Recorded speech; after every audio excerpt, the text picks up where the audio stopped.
Y nosotros vamos a hablar ya con nuestro siguiente invitado que nos va a atender vía Skype. Yo le doy ya la bienvenida. Él es Manuel Martín y es vocal y miembro de la Comisión de Actividad Física y Salud y Alto Rendimiento Deportivo de COLEF Andalucía. Gracias por estar con nosotros. Un placer, muy buenas tardes. El placer es nuestro, Manuel. Bueno, pues vamos a hablar de algo que a nosotros nos ha llamado bastante la atención porque nos han hecho llegar una nota de prensa pues con un dato que, como digo, es bastante curioso y leo tal cual. Habéis destacado que el entrenamiento de fuerza con supervisión en edades tempranas ayuda a prevenir un 56% de las lesiones. A ver, cuéntame cómo surge este estudio y en qué ha consistido. Bueno, sabemos la importancia que tiene para la anatomía de un niño la actividad física, el ejercicio físico. Por eso desde las instituciones como la nuestra, ¿no?, se aboga por intentar ampliar y pelear por el aumento de las horas de actividad física en el colegio. Pero muy pronto los investigadores se dieron cuenta que cuando los niños hacen deporte, esta exigencia repetitiva que se hace en los deportes, con los gestos técnicos característicos de cada uno de ellos, supone un estrés, una fatiga a ese cuerpo, el desarrollo de esa anatomía que se está desarrollando.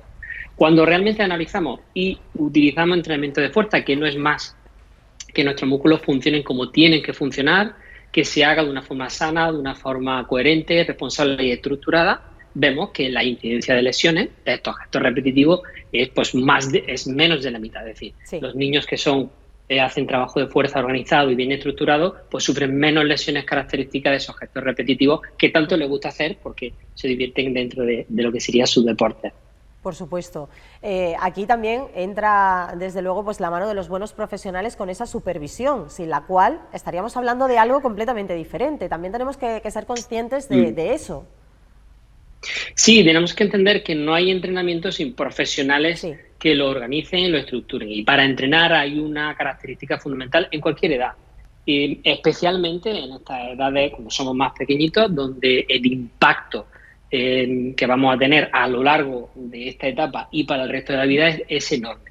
Los errores se pueden pagar mucho más. Entonces no hay entrenamiento organizado y estructurado sin alguien que sepa hacerlo. Por eso es tan importante todas las dimensiones que dentro del entrenamiento, de la educación física, todo ese conjunto de profesionales que formamos parte de él, ¿no? Claro. Además, estamos hablando también de trabajar, en este caso, pues con niños, y tenemos que adaptar también pues cada una de estas actividades deportivas a la edad de la persona que las va a practicar, obviamente. Eso también es importantísimo. Claro, en esto se ha avanzado muchísimo. El problema es que los niños no son adultos ni pequeñitos. Lo que se ha hecho durante mucho tiempo es reproducir los modelos de los adultos mayores en los niños, y esto siempre ha sido un problema. ¿Qué ocurre? Que las ciencias del ejercicio están avanzadísimas y la preparación, o sea, los profesionales que formamos parte también lo son. Cada etapa tiene unos requerimientos, unas posibilidades, unos límites, y hay que entenderla. Y estamos en una etapa que nosotros llamamos de fase sensible, es decir, nuestros sistemas están en crecimiento y los estímulos bien organizados son muy productivos. Por ejemplo, a nivel óseo, lo que hagamos a nivel óseo en esta etapa de la vida puede ser relevante para el resto de nuestra vida y, por tanto, requiere de entender cada una de estas etapas y cada uno de nuestros sistemas cómo está. No es lo mismo un niño de 5 años que en este caso un adolescente, y cada uno va a requerir unas cosas.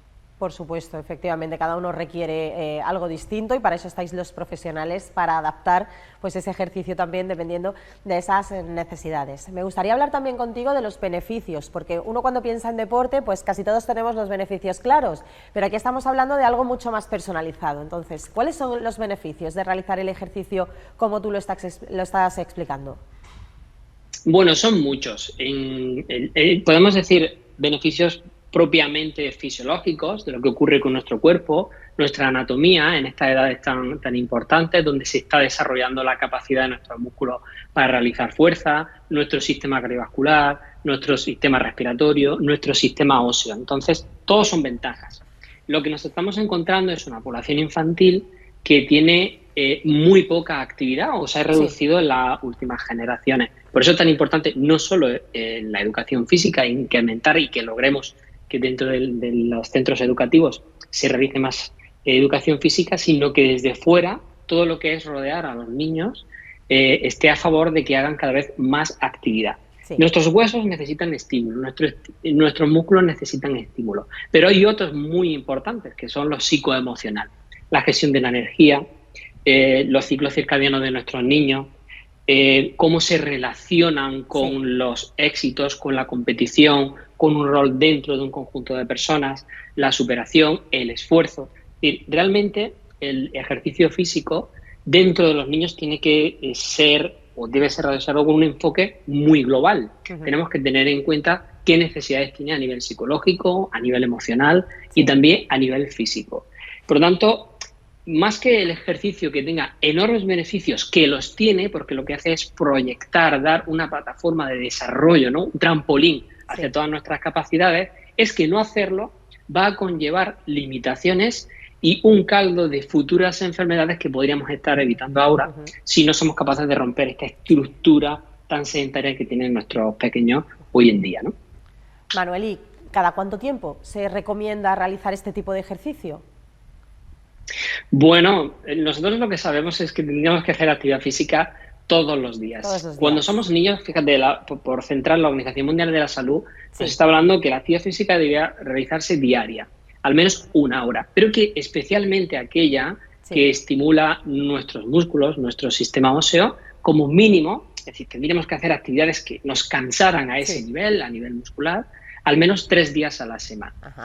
Claro, la mayoría de la población infanto-juvenil no cumple estos requerimientos. De hecho, tenemos unas tasas de obesidad y sobrepeso que son muy elevadas, lo que significa que estamos muy lejos de estos niveles mínimos. Por lo tanto, actividad física diaria, al menos 1 hora, y 3 días a la semana deberíamos estar realmente proponiendo estímulos para que el músculo esté trabajando y se esté fatigando. ¿Qué ocurre? Generalmente el error suele ser en creer que trabajar fuerza es ir al gimnasio. Trabajar fuerza es someter a nuestros músculos a cansancio, a estrés, ¿no? Y este es el aspecto más importante que solemos cometer, ¿no? Pues es importante, efectivamente, también esto que estás comentando. Entiendo que extrapolando todo esto al tema de los niños y de los jóvenes, también tenemos que variar un poquito, ¿no? Que a pesar de que sea algo reiterativo, pues a ellos les tiene que divertir. Ese es otro punto también de trabajo donde los profesionales creo yo que tenéis que incidir mucho, ¿no? Claro, los núcleos de interés, es decir, cualquier entrenador en esta edad tiene que ser educador. Es decir, no podemos analizar la importancia que puede tener el músculo o los pulmones o la fisiología de un niño y, por tanto, los estímulos para entrenarlo, pero tenemos que entender muy bien la etapa. Generalmente, repetir, deberíamos reducirlo solo al hacer fuerza. Lo que tenemos que repetir es hacer fuerza. La forma en la que lo hagamos tiene que responder mucho a los intereses y necesidades que tienen los niños y las niñas, y vamos a extenderlo, ¿no? Hasta lo que serían adolescentes o adulto joven. Pero es tremendamente importante porque generalmente, a medida que somos más pequeñitos, el juego debe ser el canalizador.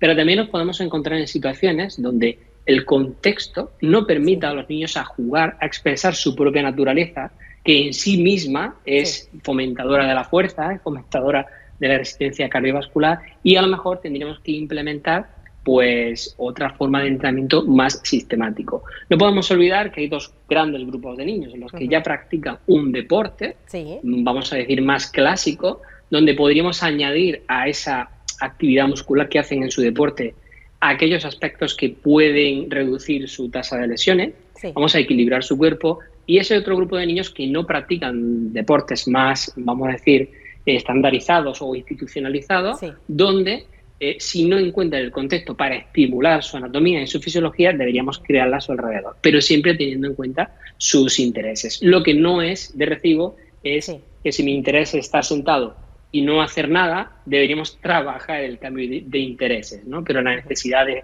ejercicio va a estar ahí. Pues apuntado todo, todo apuntadísimo. Muchísimas gracias por habernos acompañado esta tarde y por contarnos algo tan interesante y que, como digo, pues debemos tomar nota de ello. Gracias, Manuel.